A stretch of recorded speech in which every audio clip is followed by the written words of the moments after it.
الحمد للہ وکفا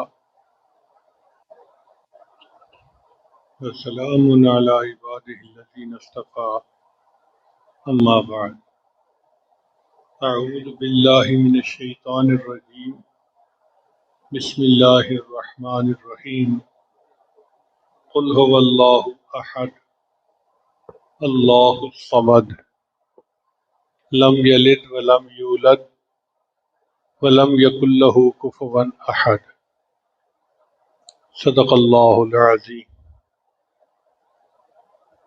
گزشتہ دنوں میں ہم نے یہ پڑھا کہ سورۃ الفیل جو ہے اس میں نبی علیہ الصلوۃ والسلام کی ولادت مبارکہ کے سال کا تذکرہ ہے۔ نبی علیہ الصلوۃ والسلام سید المرسلین رحمت للعالمین عام الفیل کے ساتھ میں دنیا میں تشریف لائے، یہ نعمت ملی، سعادت ملی۔ پھر آپ صلی اللہ علیہ وسلم کا قبیلہ کیا تھا، اس کا تذکرہ سورۃ القریش میں ہے۔ جب آپ نے نبوت کا دعویٰ فرمایا تو ارد گرد کا ماحول کیسا تھا، اس کا تذکرہ سورۃ ارأیت الذی یکذب بالدین میں ہے۔ پھر نبی علیہ الصلوۃ والسلام پر اللہ تعالیٰ نے کیا انعامات دیے، کیا خیر کثیر ان کو عطا فرمائی، اس کا تذکرہ سورہ کوثر میں ہے۔ یہاں پہنچ کر اللہ نے اپنے محبوب سے ایک دو ٹوک اعلان کروایا جس کو بانگ درا کہتے ہیں، برملا اعلان، بے بانگ دہل اعلان کہ اے کافرو، تمہارے لیے تمہارا دین، میرے لیے میرا دین۔ اتنی وضاحت کے ساتھ شرک سے بیزاری اور توحید کا پیغام نبی علیہ السلام نے پہنچا دیا۔ پھر اللہ نے اپنے محبوب صلی اللہ علیہ وسلم کی کیسے کیسے مدد فرمائی، اس کا تذکرہ سورۃ النصر میں ہے۔ پھر آپ صلی اللہ علیہ وسلم کا ایک بہت قریبی رشتہ دار تھا، چچا تھا، بہت خوبصورت تھا، بہت مالدار تھا۔ اس کے بچوں کے ساتھ نبی علیہ السلام کی رشتہ داریاں تھیں، بچیوں کے نکاح کیے ہوئے تھے، مگر وہ بڑا موذی انسان تھا اور نبی علیہ السلام کو بہت اذیت پہنچاتا تھا۔ اس کی بیوی ام جمیل خباثت میں اس سے بڑی ہوئی تھی۔ ان دونوں کے برے انجام کا تذکرہ سورۃ تبت یدا میں ہے۔ پھر اس کے بعد پورے قرآن مجید کا نچوڑ اور خلاصہ سورہ اخلاص میں ہے۔ اگر بالفرض قرآن مجید کو کشید کیا جائے تو جو پورے قرآن کا نچوڑ نکلے گا وہ سورہ اخلاص ہے۔ آج سورہ اخلاص کے بارے میں انشاءاللہ ہم بات کریں گے۔ اللہ کی شان دیکھیں کہ آج 23 کی رات بھی ہے اور جمعہ کی رات بھی ہے۔ سورہ اخلاص جلب منفعت سے تعلق رکھتی ہے اور اس کے بعد معوذتین دفع مسرت سے تعلق رکھتی ہے۔ اب آ جائیے سورت کی طرف۔ قرآن مجید کی 114 صورتیں ہیں کل، ان میں سے 112 صورتوں کے نام ان صورتوں کے اندر جو الفاظ آئے ہیں اس کی وجہ سے رکھے گئے، جیسے سورہ بقرہ، سورہ آل عمران، سورہ نساء۔ دو صورتیں ایسی ہیں کہ ان کا نام مضمون، سورت کے مضمون کی وجہ سے رکھا گیا، ایک سورہ فاتحہ اور ایک سورہ اخلاص۔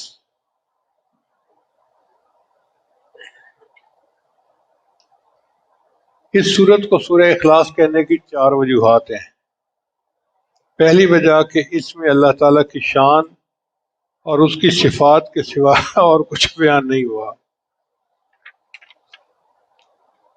دوسرا یہ کہ یہ سورت انسان کو اعتقاد کو خالص کر دیتی ہے۔ تیسرا یہ کہ یہ سورت اس نام کے معنی کے لحاظ سے دی گیا ہے اس کا نام، کہ جو شخص بھی سورت کے معنی و مفہوم پر یقین رکھتے ہوئے پڑھے گا وہ شرک سے خلاصی پائے گا۔ اور چوتھی وجہ اس سورت کو سورہ اخلاص کہنے کی یہ بھی ہے کہ جو بندہ اس اعتقاد کے کہ یہ بندے کے اندر اخلاص پیدا کرتی ہے، دوسرا نام ہے توحید کہ بندے کو توحید خالص کا پیغام دیتی ہے۔ تیسرا نام ہے سورہ نجات، یہ بندے، ایک نام ہے سورۃ الاساس کیونکہ یہ توحید پر مشتمل ہے اور توحید تمام اعتقادات کی بنیاد اور اساس ہے، اس لیے اس کا نام سورۃ الاساس ہے۔ اور ایک روایت ابی بن کعب رضی اللہ عنہ اور انس بن مالک کی یہ بھی ہے کہ 7 آسمان اور 7 زمینوں کو قل هو اللہ احد کی بنیاد پر قائم کیا گیا۔ اس کا نام ہے ایک سورۃ المانعہ۔ چنانچہ اللہ تعالیٰ نے اپنے نبی علیہ السلام سے معراج کے موقع فرمایا، میں نے آپ کو سورہ اخلاص عطا کی ہے، یہ میرے عرش کے خزانوں میں سے ہے اور یہ عذاب قبر اور اگرمی کے عذاب سے بچانے والی ہے، یعنی جہنم کے عذاب سے بچانے والی ہے۔ ایک اس کا نام ہے سورۃ النجات کیونکہ بندے کو کفر سے دنیا میں اور آخرت میں آگ سے نجات عطا کرتی ہے۔ ایک اس کا نام ہے سورۃ التفرید، تفرید فرد وحید سے ہے، یعنی اللہ تعالیٰ کی توحید پر مشتمل ہے۔ ایک اس سورت کا نام ہے سورۃ التجرید چونکہ اللہ تعالیٰ ابوت اور بنوت سے پاک ہے، نہ اس کا کوئی باپ ہے نہ اس کا کوئی بیٹا ہے، اور اس صورت میں یہ عقیدہ بیان کیا گیا ہے۔ ایک کچھ صورت کا نام ہے سورۃ النور کہ اس صورت کا اعتقاد بندے کو نور ایمان سے منور کر دیتا ہے۔ 10واں نام ہے سورۃ الامان، یہ صورت بندے کو کفر اور شرک سے امان عطا کرتی ہے۔ اس صورت کا ایک نام ہے سورۃ الولایہ، چونکہ بندہ اس کو پڑھتا ہے تو اللہ اس کو اپنی ولایت عطا فرما دیتے ہیں۔ ایک اس کا نام ہے سورۃ النسبہ، یعنی یہ صورت مشرکین کے سوال پوچھنے کے جواب میں اتری۔ انہوں نے پوچھا تھا کہ آپ کے اللہ کا نسب کیا ہے، تو اس صورت میں یہ مضمون بیان کیا گیا، اس لیے اس کو سورۃ النسبہ کہتے ہیں۔ ایک ہے سورۃ المعرفہ کہ اس صورت میں اللہ تعالیٰ کی معرفت کامل بیان کی گئی۔ حضرت جابر رضی اللہ عنہ سے مروی ہے کہ ایک آدمی نے نماز پڑھی اور اس کے بعد قل اللہ احد پڑھی تو آپ نے فرمایا اس بندے نے اپنے رب کو پہچان لیا۔ ایک اس کا نام ہے المعوذہ، المعوذہ۔ حضرت عثمان بن عفان کے پاس نبی اسلام تشریف لائے تو انہیں سورہ اخلاص، سورہ فلق اور سورہ ناس کے ساتھ دم کیا۔ آپ ذرا غور سے پوچھئے کہ عثمان بن مظعون ایک صحابی ہیں، وہ بیمار ہیں اور نبی علیہ السلام تشریف لاتے ہیں اور نبی علیہ السلام ان کو سورت پڑھ کے دم کرتے ہیں، تو ایک پتہ چلا نا کہ یہ دم کرنا ایک شرعی چیز ہے، اس کا شریعت میں ثبوت موجود ہے۔ اور پھر نبی علیہ السلام نے فرمایا میں نے ان سے بہتر صورتوں کے ساتھ کبھی کسی کو دم نہیں کیا، تو ہم بھی اگر کسی بیمار کے پاس جائیں تو یہ 3 صورتیں پڑھ کے اس کو دم کریں تاکہ اللہ اس کو شفا عطا فرمائے۔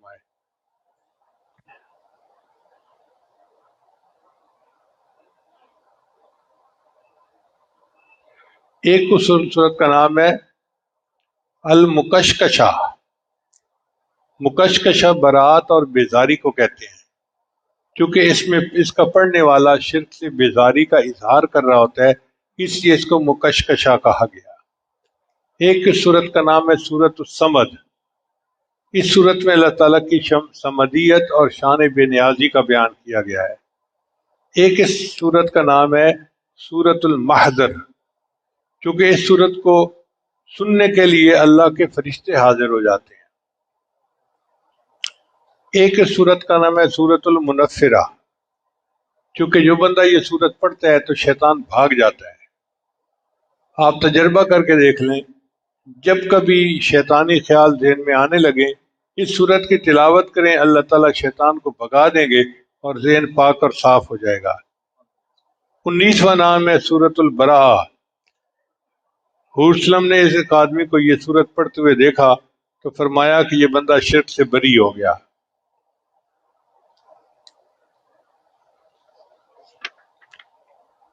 اور 20واں نام ہے سورۃ المذکرہ۔ چونکہ یہ سورت بندے کو توحید خالص کی یاد دلاتی ہے، اس لیے اس کا نام مذکر ہے۔ اب سوچئے کہ اس سورت کے 20 نام ہیں جو نبی علیہ السلام نے بتائے، تو کتنی عظیم صورت ہے جو اللہ تعالیٰ نے عطا کی، اور یہ ہر بندے کو یاد ہوتی ہے، ہر کلمہ گو کو۔ ہم نے دیکھا ہے جتنا جاہل ہو، ان پڑھ ہو، اس کو سورہ اخلاص ضرور یاد ہوتی ہے اور اسی سے وہ نماز پڑھتا ہے۔ اب اس کا نزول کا سبب کیا تھا؟ وہ یہ تھا کہ مشرکین نے نبی علیہ السلام سے سوال کیا کہ اللہ تعالیٰ کا نسب بتائیے، تو اس کے جواب میں اللہ نے یہ سورت عطا فرمائی۔ ایک مرتبہ یہودیوں نے نبی علیہ السلام سے کہا کہ اللہ تعالیٰ نے ساری مخلوق کو پیدا کیا، تو اللہ کو کس نے پیدا کیا؟ اس کے جواب میں یہ سورت نازل ہوئی۔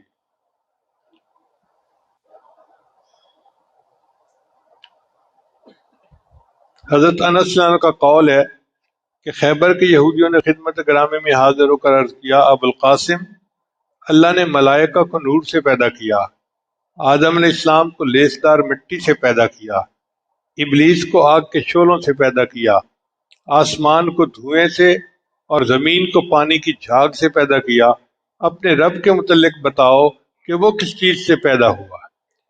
رسول اللہ صلی اللہ علیہ وسلم نے کوئی جواب نہیں دیا۔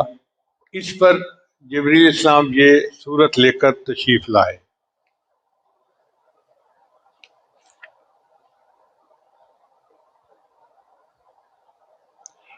عامر بن طفیل اور اربد بن ربیعہ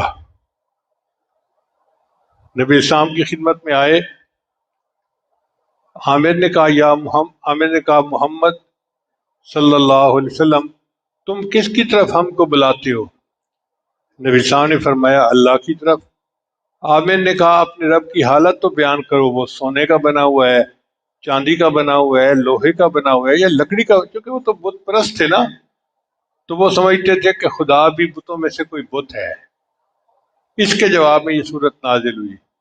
بعد میں اربد کے اوپر بجلی گری اور وہ مارا گیا، اور عامر کو طاعون کے ذریعے سے اللہ نے موت دے دی۔ اب اس صورت کے فضائل ذرا سن لیجئے تاکہ اس صورت کی تفسیر پڑھنے کا ہمیں لطف آئے۔ یہ صورت 1/3 قرآن کے برابر ہے، 1/3 قرآن کے برابر ہے۔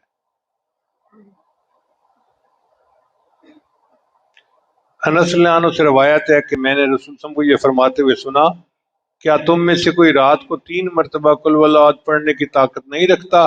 بے شک یہ صورت 1/3 قرآن کے برابر ہے۔ یعنی 3 مرتبہ جس نے قل هو اللہ احد پڑھ لیا، اس نے گویا پورا قرآن مجید پڑھ لیا۔ ابو ہریرہ روایت کرتے ہیں کہ نبی اسلام نے صحابہ کرام کو فرمایا کہ جمع ہو جاؤ، میں تم لوگوں کے سامنے 1/3 قرآن پڑھوں گا۔ چنانچہ جو لوگ جمع ہو سکے وہ جمع ہو گئے۔ پھر رسول صلی اللہ علیہ وسلم نکلے اور سورہ اخلاص پڑھی اور واپس چلے گئے۔ لوگ آپس میں باتیں کرنے لگے کہ نبی علیہ السلام نے فرمایا تھا 1/3 قرآن پڑھیں گے، میرا خیال ہے کہ آپ پر آسمان سے کوئی نئی چیز نازل ہونے کی وجہ سے آپ اندر چلے گئے۔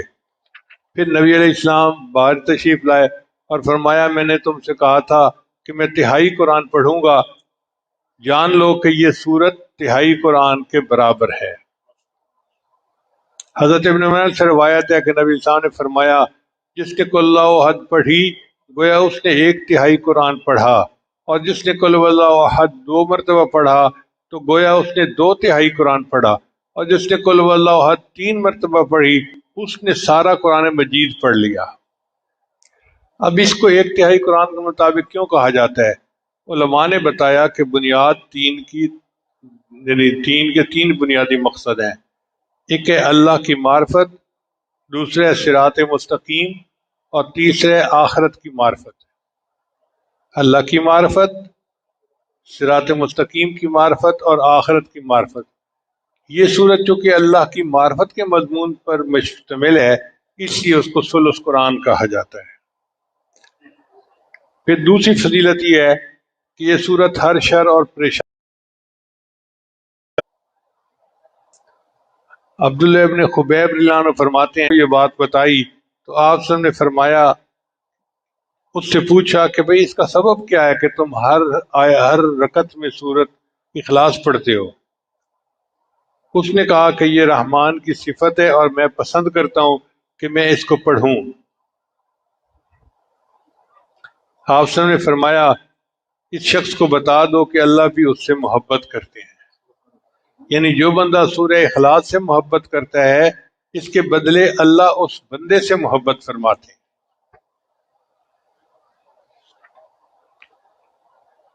یہ سورت جنت میں داخلے کا باعث ہے۔ مسجد قباء میں ایک امام صاحب تھے، وہ ہر رکعت میں کوئی سورت پڑھتے تھے اور پھر سورہ اخلاص پڑھتے تھے۔ لوگوں نے کہا کہ بھئی تم کوئی اور سورت پڑھ لیتے ہو تو سورہ اخلاص پڑھنے کی کیا ضرورت ہے؟ انہوں نے کہا بھئی میں تو پڑھوں گا۔ جب لوگوں نے زیادہ ڈیمانڈ کی کہ ایک سورت پڑھیں تو انہوں نے کہا اچھا کسی اور کو امام بنا لو۔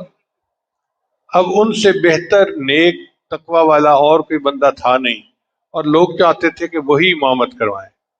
چنانچہ نبی علیہ السلام کی خدمت میں حاضر ہوئے، اے اللہ کے حبیب صلی اللہ علیہ وسلم، ہمارا امام صاحب کے ساتھ یہ معاملہ ہے۔ تو نبی علیہ السلام نے اس کو بلا کر پوچھا کہ بتاؤ بھائی تم ایسا کیوں کرتے ہو؟ اس نے کہا، اے اللہ کے حبیب صلی اللہ علیہ وسلم، مجھے اس سورت کے مضمون سے بہت محبت ہے اور میں چاہتا ہوں ہر رکعت میں یہ سورت پڑھا کروں۔ نبی صاحب نے فرمایا کہ میں اس سورت سے کہ آپ کو بتاتا ہوں کہ تمہیں اس سورت سے محبت یقیناً تمہیں جنت میں داخل کر دے گی۔ اس سورت سے محبت یقیناً تمہیں جنت میں داخل کر دے گی۔ حضرت محمد علیہ عنہ سے روایت ہے کہ نبی علیہ السلام ایک شخص کے قریب سے گزرے جو قل هو اللہ احد کی تلاوت کر رہا تھا۔ آپ صلی اللہ علیہ وسلم نے فرمایا، اس نے جنت واجب کر لی یا اس کے لیے جنت واجب ہو گئی۔ پانچویں فضیلت سنیے۔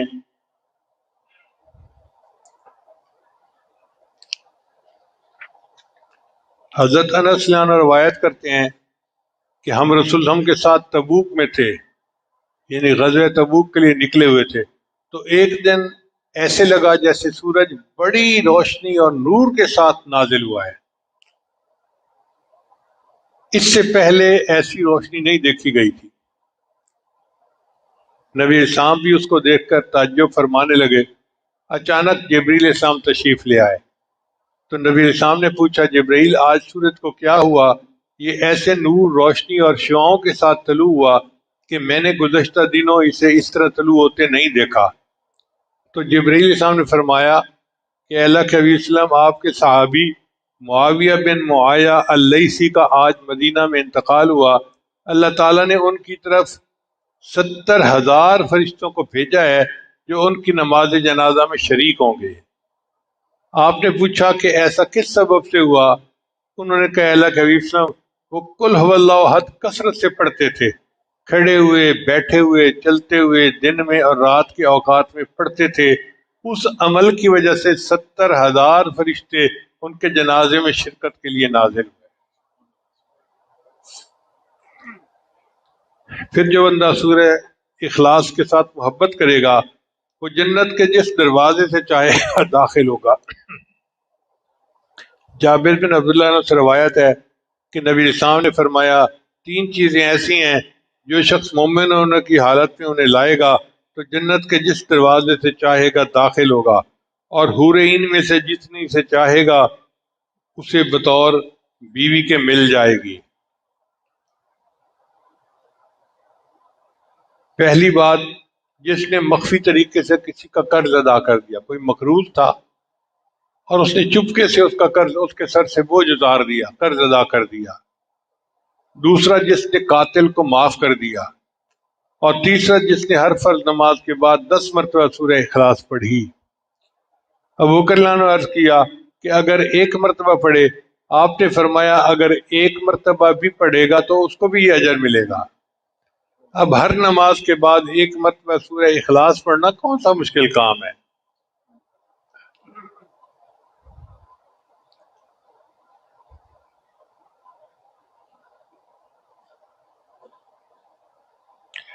جابر بن عبداللہ عنہ سے روایت ہے کہ نبی صاحب نے فرمایا جس شخص نے قل ہو احد ہر دن 50 مرتبہ پڑھا تو قیامت کے دن اس کو قبر سے اس طرح اٹھایا جائے گا کہ اللہ فرمائیں گے اے اللہ کی تعریف کرنے والے اٹھ جا اور جنت میں داخل ہو جا، یعنی پروٹوکول کے ساتھ اس کو بلایا جائے گا، اے اللہ کی تعریف کرنے والے اٹھ جا اور جنت میں داخل ہو جا۔ پھر فقر اور تنگ دستی کو یہ صورت دور کر دیتی ہے۔ حضرت جریر بن عبداللہ عنہ سے روایت ہے کہ نبی صاحب نے فرمایا جس نے قل هو اللہ احد پڑھی تو اس کے گھر والوں اور پڑوسیوں سے فقر و افلاس کو اللہ تعالیٰ دور کر دیتے ہیں۔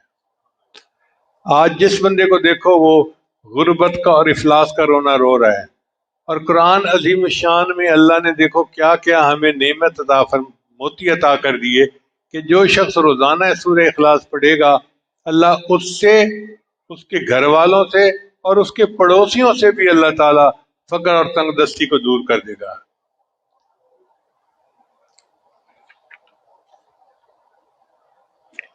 نبی صاحب نے فرمایا کہ جس نے 10 مرتبہ سورہ اخلاص پڑھی اس کے بدلے اس کے لیے جنت میں ایک محل بنا دیا جائے گا۔ جو بندہ چاہتا ہے کہ جنت میں میرا محل ہو تو 10 مرتبہ سورہ اخلاص پڑھ لے۔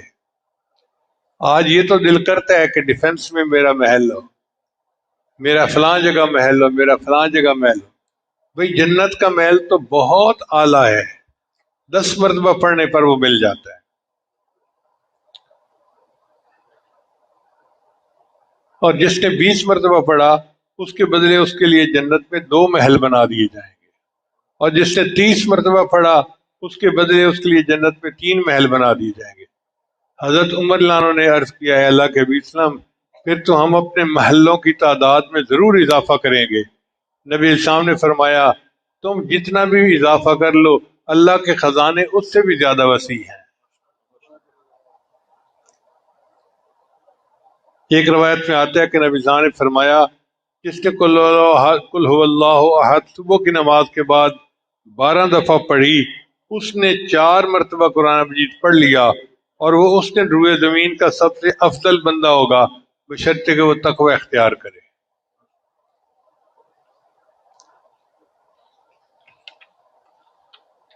پھر ایک صورت میں ایک انس سے روایت کرتے ہیں کہ نبی صاحب نے فرمایا جو شخص قل هو اللہ احد 200 مرتبہ پڑھے گا اس کے 50 سال کے گناہ معاف ہوں گے بشرطے کہ وہ 4 کاموں سے بچے، ناحق خون، ناحق مال، حرام کاری اور شراب پینا۔ ان سے اگر بچے گا تو اللہ اس کے 50 سال کے گناہوں کو معاف کر دیں گے۔ اس کا مطلب یہ ہے کہ 200 مرتبہ پڑھنے سے اللہ تعالیٰ پوری زندگی کے گناہ معاف کر دیتے ہیں۔ اب ذرا ان فضائل کو ترتیب کے ساتھ سنیے اور غور کیجئے کہ کتنی عظیم صورت ہے۔ پہلی بات، اس صورت کی تلاوت 1/3 قرآن مجید کے مطابق برابر ہے۔ اس کے پڑھنے والے کے 50 سال کے گناہ معاف کر دیے جاتے ہیں۔ اس کو روزانہ پڑھنے والا بندہ روئے زمین کا سب سے افضل بندہ ہوتا ہے۔ اس کے پڑھنے والے سے اللہ تعالیٰ فقر اور تنگ دستی دور کر دیتے ہیں۔ اس کے پڑھنے والے کے لیے ہر شر اور پریشانی سے اللہ حفاظت فرماتے ہیں۔ اس کا پڑھنے والا اللہ کا محبوب بن جاتا ہے۔ اس کے پڑھنے والے کے جنازے میں فرشتے شامل ہوتے ہیں۔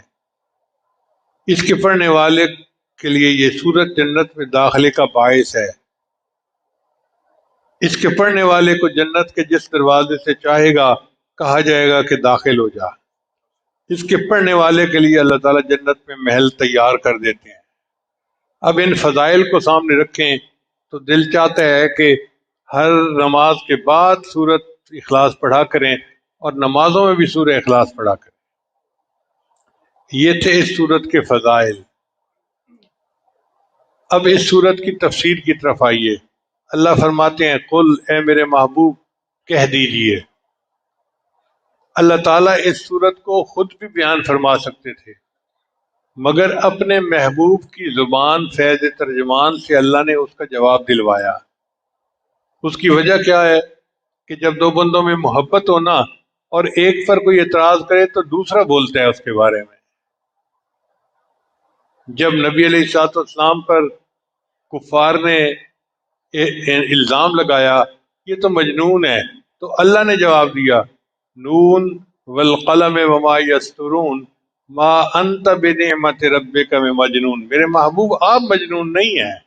وَإِنَّكَ لَعَلَىٰ خُلُقٍ عَظِيمٍ، آپ تو اخلاق کی عظیم بلندیوں پر فائز ہیں. تو نبی علیہ السلام پر الزام لگا تو اللہ نے دفاع کیا. اب لوگوں نے اللہ پر الزام لگائے تو نبی علیہ السلام کی زبان سے اللہ نے اس کا دفاع کروایا. فرمایا کل، میرے محبوب فرما دیجئے. کل کے لفظ سے اس بات کی طرف اشارہ ہے کہ ایمان صرف وہی معتبر ہے جس کی خبر رسول اللہ صلی اللہ علیہ وسلم نے دی ہو. اگر کوئی بندہ اپنی عقل سے یا علامات سے اللہ کے وجود کو پہچان لے تو اس کو معرفت تو کہتے ہیں، ایمان نہیں کہتے، چونکہ معرفت جاننے کا نام ہے اور ایمان ماننے کا نام ہے. معرفت جاننے کا نام ہے اور ایمان ماننے کا نام ہے. جاننا کافی نہیں، ماننا ضروری ہے. لفظ کل کے ساتھ اللہ تعالیٰ نے اپنے محبوب کو حکم دیا کہ لوگوں کو میری توحید کا پیغام دو. حضرات انبیاء کرام کا اولین پیغام اللہ کی توحید کو بیان کرنا تھا، چونکہ یہ تمام اعتقادات کی بنیاد ہے. اس لیے نبی علیہ السلام نے اپنی قوم کو سب سے پہلا خطبہ جو دیا اس میں فرمایا ایھا الناس قولوا لا الہ الا اللہ تفلحون. اب آگے فرمایا قل هو اللہ احد. ہم اس کا ترجمہ کرتے ہیں اللہ ایک ہے. یہ ترجمہ کامل نہیں ہے. اردو زبان میں ایک کے علاوہ کوئی لفظ ہی نہیں جو ہم استعمال کر سکیں، لیکن عربی زبان چونکہ بہت وسیع ہے وہ ہر کیفیت اور لفظ کے لیے الگ لفظ استعمال کرتی ہے. اب ایک لفظ ہے واحد اور ایک لفظ ہے احد. اللہ فرماتے ہیں قل هو اللہ احد، کہہ دیجئے کہ اللہ ایک ہے. تفصیل یہ ہے کہ ایک ہوتا ہے تعدد، یعنی تعداد زیادہ ہونا. ایک ہوتا ہے تجزی، یعنی ایک چیز کے اجزاء زیادہ ہونا. مثال کے طور پہ ایک انسان، اب ایک انسان ہے تو 2 3 4 10 100، یہ تعدد ہو گیا، کئی انسان ہو سکتے ہیں. اور تجزی کا مطلب یہ ہے کہ اس انسان کی آنکھیں ہیں، کان ہیں، زبان ہے، الگ الگ اس کے اعضاء ہیں تو جزو ہیں اس کے. اللہ تعالیٰ تعدد سے بھی پاک ہے، تجزی سے بھی پاک ہے. اس لیے اللہ تعالیٰ کے لیے احد کا لفظ لایا گیا. اب احد کا کیا معنی بنے گا کہ اللہ اکیلا ہے، اللہ تنہا ہے، اللہ یکتا ہے، اللہ یونیک ہے، اس جیسا کوئی ہے ہی نہیں. یہ اس کا ترجمہ بنے گا اللہ ایک ہے. یہ اللہ جو ہے یہ اللہ تعالیٰ کا اسم ذات ہے اور اسی کو ہمارے مشائخ نے اسم اعظم کہا ہے. قل هو اللہ احد، آپ فرما دیجئے کہ اللہ یکتا ہے. اللہ الصمد، اللہ تعالیٰ بے نیاز ہے. بے نیاز کا کیا مطلب؟ جس کو کسی کی پرواہ نہ ہو.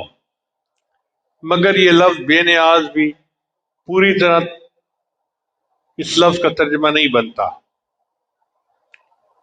چونکہ اردو زبان میں بے نیاز کا ترجمہ، بے نیاز سے ترجمے کے علاوہ کوئی اور لفظ ہے ہی نہیں. عربی میں صمد اس مضبوط چٹان کو کہتے ہیں جس کا سہارا لے کر کوئی بندہ اپنے دشمن کے خلاف لڑتا ہے. پھر یہ صمد کا لفظ ایسے سرداروں کے لیے استعمال ہونے لگا جو لوگوں کو پناہ دیتے تھے، تو مضبوط سہارا اس کے لیے لفظ صمد کا استعمال ہونے لگا. چنانچہ عبداللہ بن مسعود کا قول ہے کہ صمد اس سردار کو کہتے ہیں جس کی سرداری انتہا کو پہنچ چکی ہو. وہ ذات جس کی طرف ضرورت کے موقع پر رجوع کیا جائے اور مصیبت کے وقت اس سے مدد لی جائے۔ ایک معنی ہے کہ سمد وہ ذات ہے جو چاہے کرے، جو ارادہ ہو فیصلہ کرے، اور اس کے فیصلے کو کوئی چیلنج نہ کر سکے، نہ اس کی قضاء کو کوئی ٹھکرا سکے۔ ایک معنی سمد کا یہ ہے کہ اللہ تعالیٰ سردار ہے اور تمام حاجات میں اللہ کی طرف رجوع کیا جاتا ہے۔ ایک معنی اس کا ہے بلندی، کہ سمد وہ ذات جس سے بلند کوئی دوسری ہستی نہ ہو۔ ایک اس کا معنی یہ ہے کہ وہ ہستی جو مخلوق کے فنا ہونے کے بعد بھی باقی رہے گی۔ ہر چیز فنا ہو جائے گی سوائے اللہ رب العزت کی ذات کے۔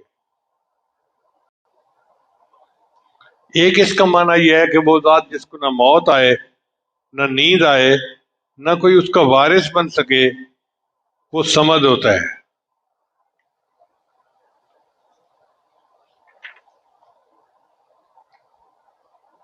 ایک معنی سمد کا یہ ہے کہ وہ ذات جس میں کوئی عیب نہ ہو۔ ایک معنی اس کا یہ ہے کہ وہ ذات جس کے اوپر آفات نہ آئیں۔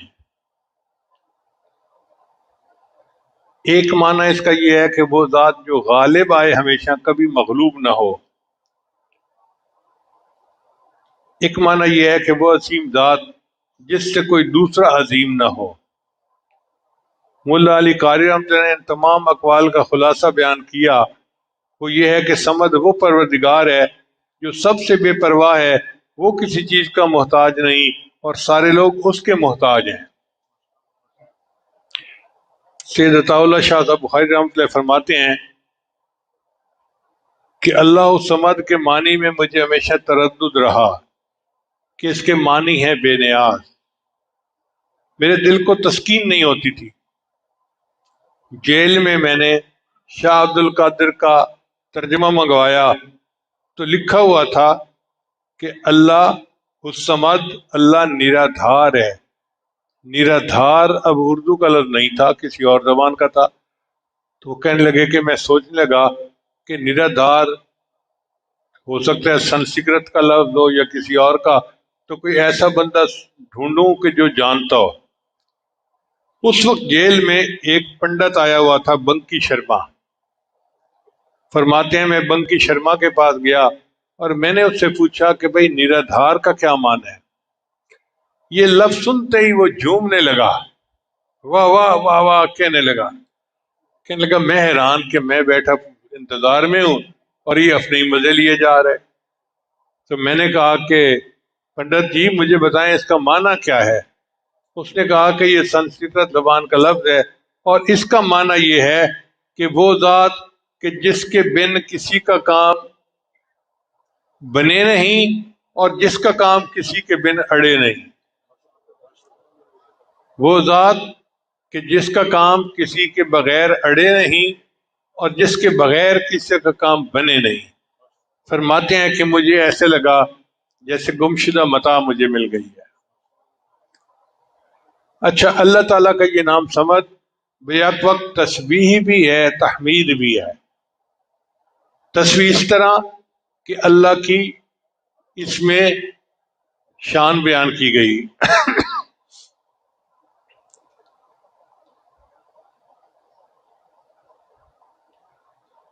اللہ تعالیٰ کے صفت بیان کی گئی کہ وہ اس میں کوئی عیب نہیں۔ تسبیح کا یہ مطلب ہے اللہ تعالیٰ ہر عیب سے پاک ہے۔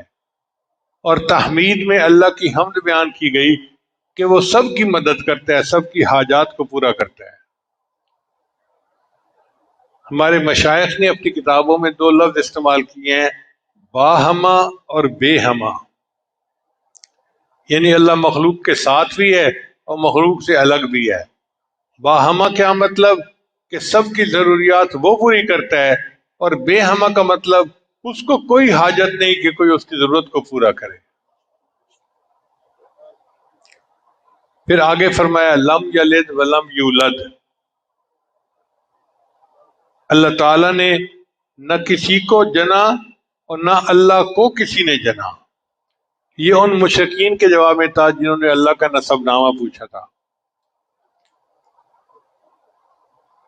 چنانچہ اگر ہم کہیں کہ اللہ تعالیٰ کی اولاد ہے تو یہ عہد کے منافی ہوا، اگر کہیں کہ اللہ تعالیٰ کا بیٹا ہے تو یہ صمد کے منافی ہے، کیونکہ بیٹا اپنے وجود میں باپ کا محتاج ہوتا ہے۔ ولم یکن لہ کفوا احد، اور نہیں ہے اس کا کوئی ہمسر۔ کفر کی تفسیر میں مفسرین نے کہا کہ اس کا مثل کوئی نہیں، اس کا برابر کوئی نہیں، یعنی اللہ تعالیٰ جیسا یا اللہ تعالیٰ کے برابر یا اللہ کا مثل کوئی نہیں۔ اللہ فرماتے ہیں لیسا کمثلہ شیء، کوئی اس کے مثل نہیں ہے۔ اور بعضوں نے کہا کہ کفر سے مراد بیوی ہے، کہ اللہ تعالیٰ کی کوئی بیوی نہیں ہے۔ اس صورت میں 4 آیات ہیں اور ہر آیت نے اللہ کے کمالات کو ثابت کیا ہے۔ پہلی آیت نے وحدانیت کو ثابت کیا اور تعدد کی نفی کر دی، قل هو اللہ احد۔ دوسری آیت نے کمال کو ثابت کیا اور عجز کی نفی کر دی، اللہ الصمد۔ تیسری آیت نے دوام اور بقا کو ثابت کیا اور فنا کی نفی کر دی، لم یلد ولم یولد۔ چوتھی آیت نے عظمت و کبریائی کو ثابت کیا اور مثل کی نفی کر دی، ولم یکن لہ کفوا احد۔ چنانچہ اس صورت نے تمام شرک و کفر کی جڑوں کو کاٹ کے رکھ دیا۔ اس صورت نے تمام شرک اور کفر کی جڑوں کو کاٹ کے رکھ دیا۔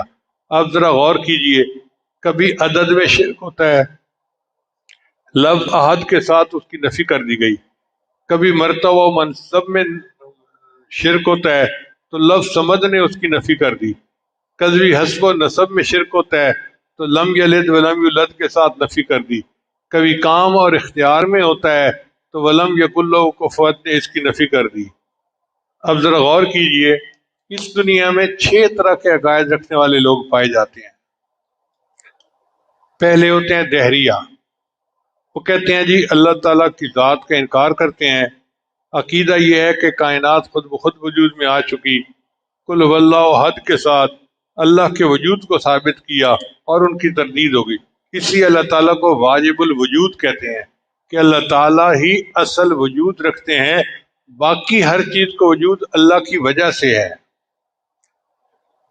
فارسی زبان کا لفظ ہے خدا، خدا کا معنی خود یعنی جو خود بنا، اس کو کسی نے بنایا نہیں ہے۔ تو اللہ تعالیٰ نے کائنات کو پیدا کیا اور اس کائنات کو وہی چلا رہے ہیں۔ دوسرا عقیدہ ہے فلاسفہ کا، ان کا عقیدہ یہ ہے کہ بنانے والا کائنات کا کوئی ہے لیکن اس کی کوئی صفت نہیں، مادے سے پیدا ہوا۔ جیسے آج کل بھی بہت سارے دہریے یہی یقین رکھتے ہیں کہ بس مادے سے کائنات پیدا ہوئی، اب مادے کے اندر تو کوئی صفت نہیں ہے، تو اس صورت نے اس کی بھی نفی کر دی، چنانچہ اللہ تعالیٰ کی صفات بیان کی۔ تیسرا مشرکین اور ہندوؤں کا عقیدہ، مشرکین اور ہندوؤں کا عقیدہ یہ تھا کہ اس کائنات میں بہت سارے خدا ہیں جو نظام کو چلا رہے ہیں۔ لفظ احد نے ان سب کی نفی کر دی کہ نہیں، بہت سارے خدا نہیں، خدا صرف ایک ہے، اکیلا ہے، یکتا ہے۔ پھر یہود و نصارہ کا عقیدہ یہ تھا کہ اللہ تعالیٰ کے بیوی بچے ہیں۔ یہودیوں نے عزیر علیہ السلام کو اللہ کا بیٹا بنا لیا، عیسائیوں نے بیوی مریم کو اللہ کی بیوی بنایا، عیسیٰ علیہ السلام کو اللہ کا بیٹا بنایا۔ مشرکین فرشتوں کو اللہ کی بیٹیاں کہا کرتے تھے، تو اس صورت نے ان سب کی تردید کر دی۔ پھر پانچواں ہے مجوس کا عقیدہ۔ مجوس کا عقیدہ یہ ہوتا ہے کہ خیر کا جو ہے نا خالق الگ ہے اور شر کا خالق الگ ہے۔ وہ کہتے ہیں کہ ایک خدا ہے یزدان، وہ خیر کا خدا ہے، اور ایک خدا ہے اہرمن، وہ شر کا خدا ہے، اور ان دونوں کے درمیان کھینچتانی ہر وقت ہوتی رہتی ہے۔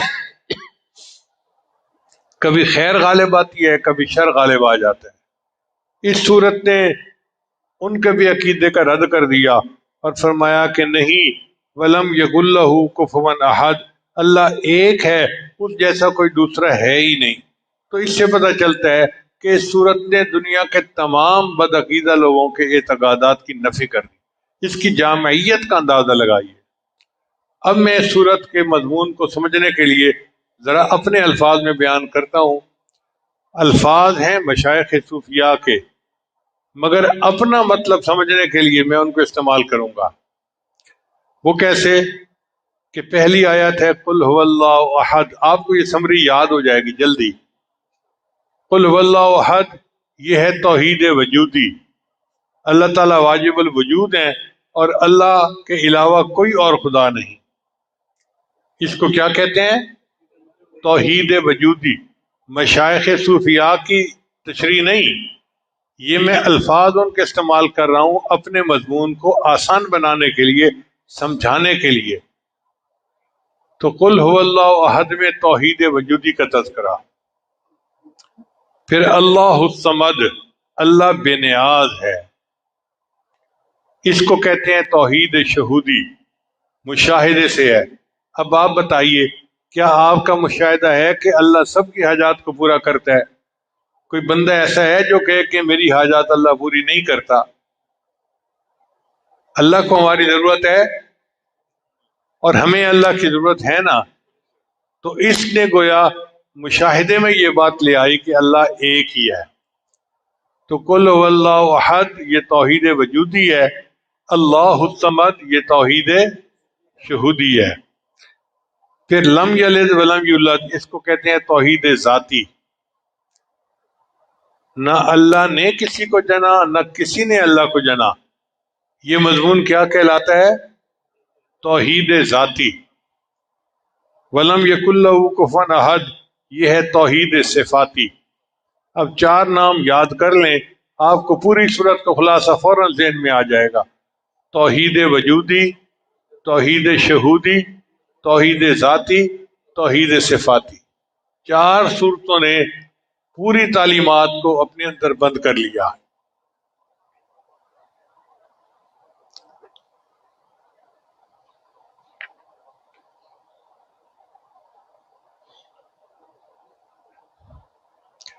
سورہ اخلاص سے ہمیں یہ سبق حاصل ہوتا ہے کہ ہم اللہ تعالیٰ کو ایک مانیں، اللہ کے ساتھ کسی کو شریک نہ ٹھہرائیں۔ ہمارے معاشرے میں بہت جلدی لوگ جو ہے نا وہ دوسروں کی طرف دھیان کر لیتے ہیں، ضعیف الاعتقاد ہے نا، چنانچہ اپنی حاجات اللہ کے علاوہ اولیاء سے مانگتے ہیں، قبروں سے مانگتے ہیں، پتہ نہیں کیا کیا کرتے ہیں۔ میرا اپنا مشاہدہ ہے کہ ایک مرتبہ ایک بندہ ملتزم سے لپٹ کے دعائیں مانگ رہا تھا، تو میں بھی انتظار میں تھا کہ مجھے ملتزم پہ جگہ ملے۔ اب جب وہ ملتزم سے وہ ہٹا تو اس نے وہیں کھڑے کھڑے فون کیا اور اپنی بیوی کو کہنے لگا کہ دیکھو دعائیں تو میں بھی کر رہا ہوں، لیکن تم اتنا کچھ لے کے داتا دربار چلی جاؤ اور وہاں دعا کرو اللہ میرا اقامے کا کام کروا دے۔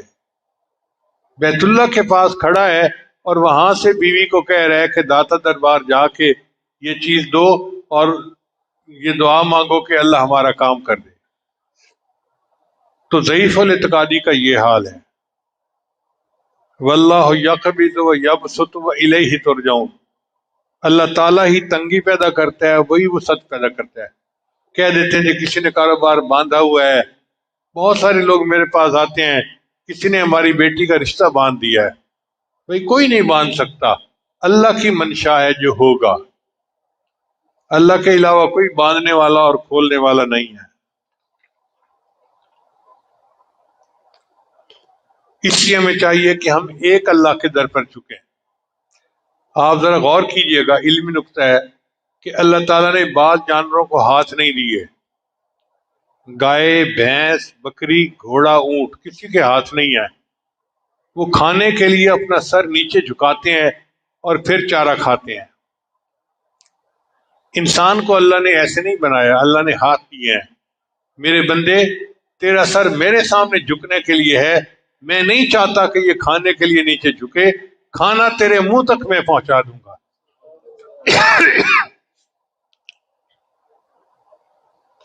شاعر کے بہت پیارے شعر ہیں تیرے در سے بھی نباہے در غیر کو بھی چاہے،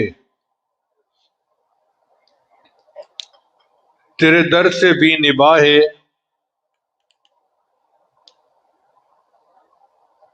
در غیر کو بھی چاہے، میرے سر کو یہ اجازت کبھی تھی نہ ہے نہ ہوگی۔ تیرے در سے بھی نباہے در غیر کو بھی چاہے، میرے سر کو یہ اجازت کبھی تھی نہ ہے نہ ہوگی۔ تیرا نام تک بھلا دوں، تیری یاد تک مٹا دوں، مجھے اس طرح کی جرت کبھی تھی نہ ہے نہ ہوگی۔ میں یہ جانتے ہوئے بھی تیری انجمن میں آیا کہ تجھے میری ضرورت کبھی تھی نہ ہے نہ ہوگی۔ تو اگر نظر ملائے میرا دم نکل ہی جائے، تجھے دیکھنے کی ہمت کبھی تھی نہ ہے نہ ہوگی۔ جو گلا کیا ہے تجھ سے تو سمجھ کے تم کو اپنا، مجھے غیر سے شکایت کبھی تھی نہ ہے نہ ہوگی۔ تیرا حسن ہے یگانہ، تیرے ساتھ ہے زمانہ، میرے ساتھ میری قسمت کبھی تھی نہ ہے نہ ہوگی۔ یہ کرم ہے دوستوں کا وہ جو کہہ رہے ہیں سب سے کہ نصیر یہ عنایت کبھی تھی نہ ہے نہ ہوگی۔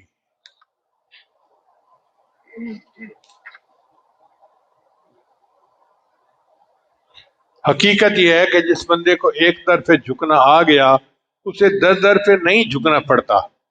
جسے ایک ذات کے سامنے رونا آ گیا اسے ہر ایک کے سامنے جا کے نہیں رونا پڑتا۔ علامہ اقبال نے کیا خوبصورت شعر کہا ہے، وہ ایک سجدہ جسے تو گراں سمجھتا ہے، ہزار سجدوں سے دیتا ہے آدمی کو نجات۔ ایک اللہ کے سامنے سجدہ کر لو، ہزار سجدوں سے نجات مل جائے گی۔ اس کے بالمقابل جو لوگ اللہ کو چھوڑ کر مخلوق سے امیدیں لگاتے ہیں ان کو ذلت اور رسوائی کے سوا کچھ بھی نہیں ملتا۔ اللہ فرماتے ہیں وَمَن يُشْرِكْ بِاللَّهِ فَكَأَنَّمَا خَرَّ مِنَ السَّمَاءِ فَتَخْطَفُهُ الطَّيْرُ أَوْ تَهْوِي بِهِ الرِّيحُ مِن مَّكَانٍ سَحِيقٍ۔ جو شخص اللہ کے ساتھ کسی کو شریک ٹھہرائے تو گویا وہ آسمان سے گر پڑا، پھر یا تو پرندے اسے اچک لے جائیں یا ہوا اسے کہیں دور دراز کی جگہ پر لا پھینکے۔ سر ایک ہے اور ایک ہی کے سامنے جھکانے کے لیے اللہ نے عطا کیا ہے۔ سر ایک ہے اور ایک ہی کے سامنے جھکانے کے لیے اللہ نے دیا ہے۔ سر جس پہ نہ جھک جائے اسے در نہیں کہتے،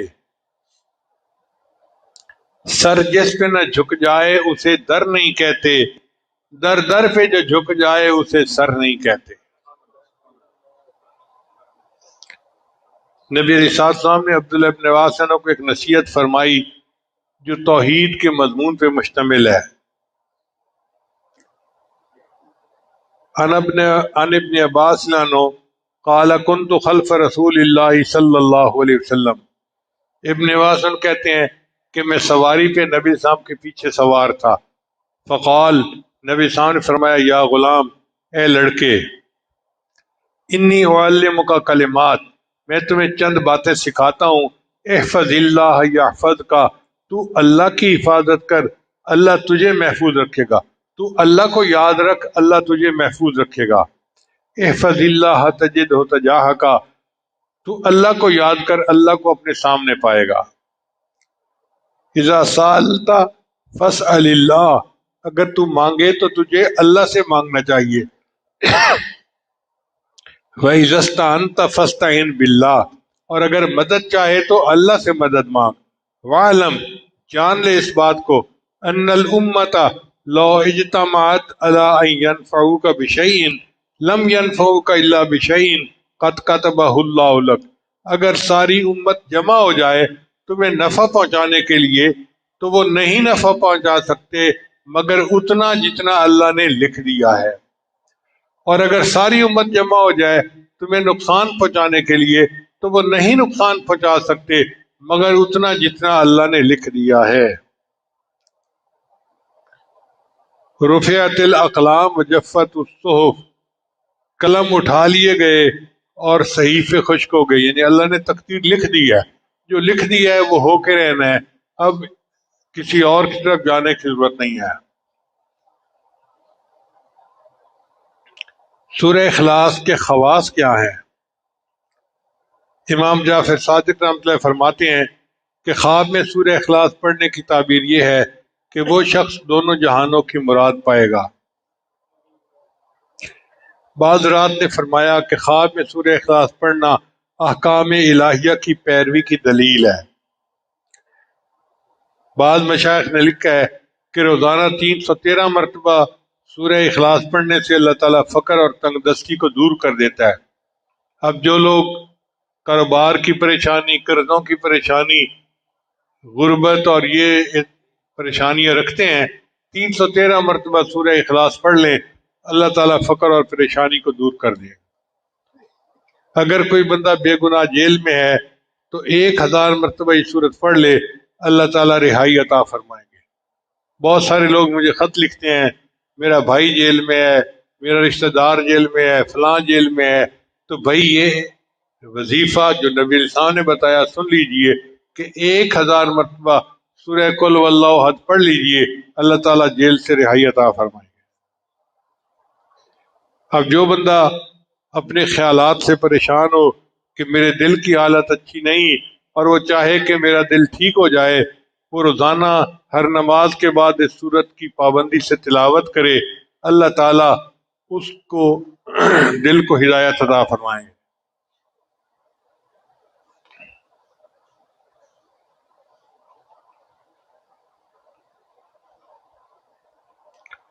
اب اس کا ترجمہ آخر پہ پھر سن لیجئے۔ قل هو اللہ احد، آپ کہہ دیجئے کہ اللہ یکتا ہے۔ اللہ الصمد، اللہ تعالیٰ بے نیاز ہے۔ لم یلد، اس کی کوئی اولاد نہیں، ولم یولد، اور نہ وہ کسی کی اولاد ہے، ولم یکن لہ کفوا احد، اور نہیں ہے اس کے لیے کوئی ہمسر۔ اللہ تعالیٰ اس عظیم صورت کو سمجھنے کی اور اس کے مضمون کو دل میں اتارنے کی ہمیں توفیق عطا فرمائے۔ وآخر دعوانا ان الحمد للہ رب العالمین۔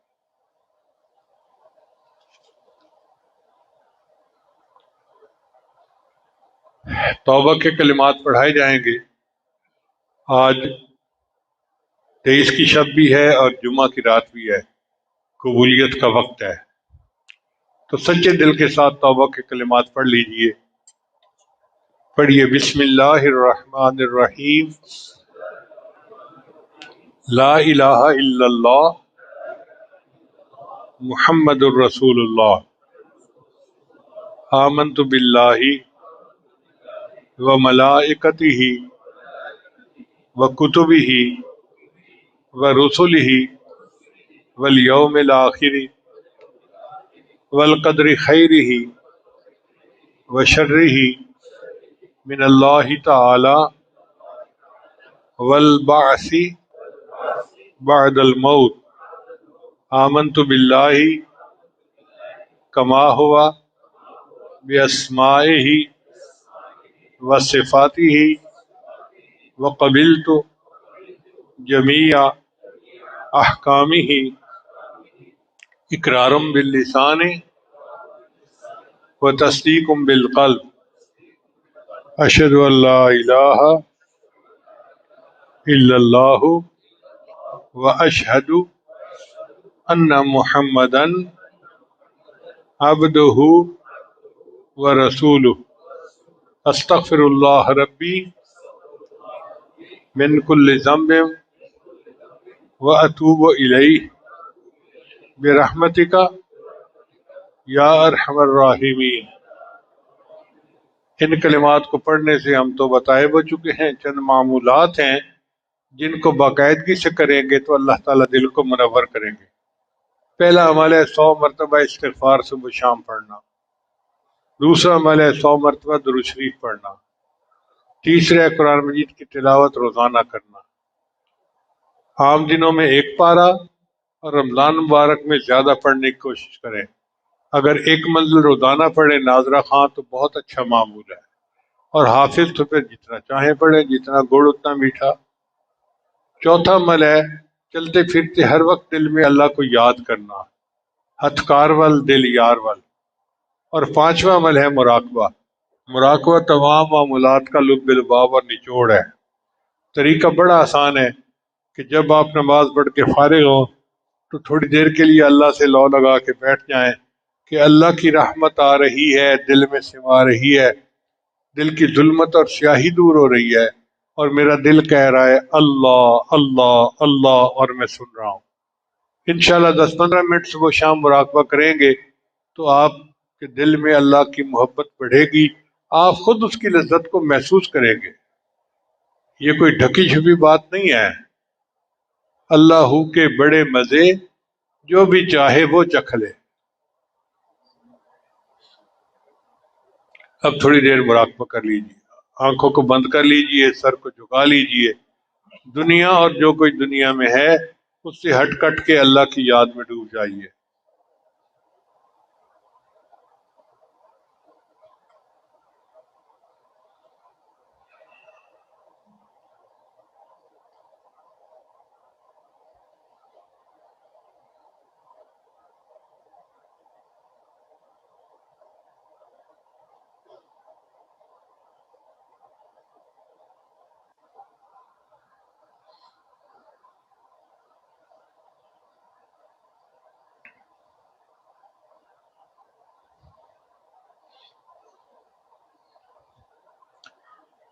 کس سے مانگیں کہاں جائیں، کس سے کہیں، اور دنیا میں حاجت روا کون ہے؟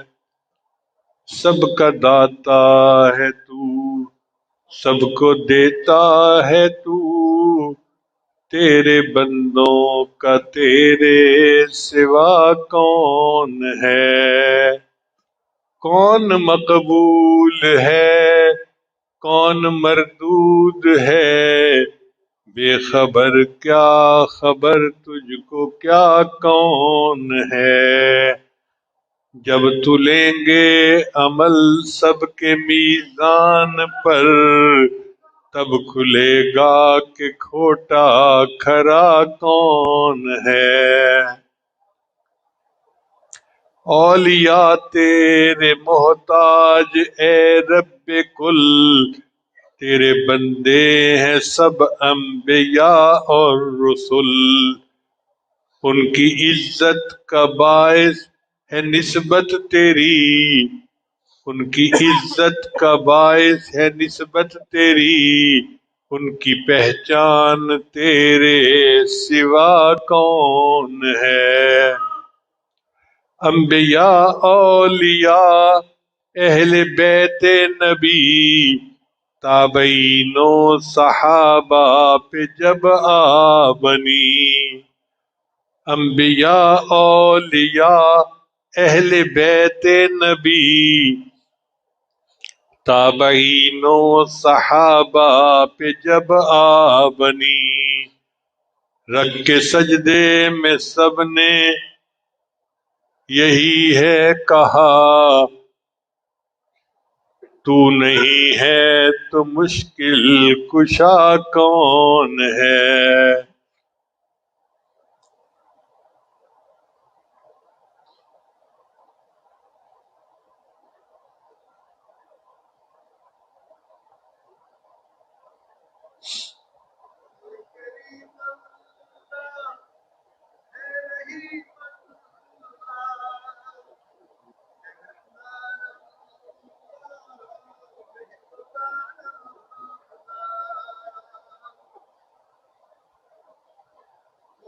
اہل فکر و نظر جانتے ہیں تجھے، کچھ نہ ہونے پہ بھی مانتے ہیں تجھے، اے نصیر اس کو تو فضل باری سمجھ، ورنہ تیری طرف دیکھتا کون ہے؟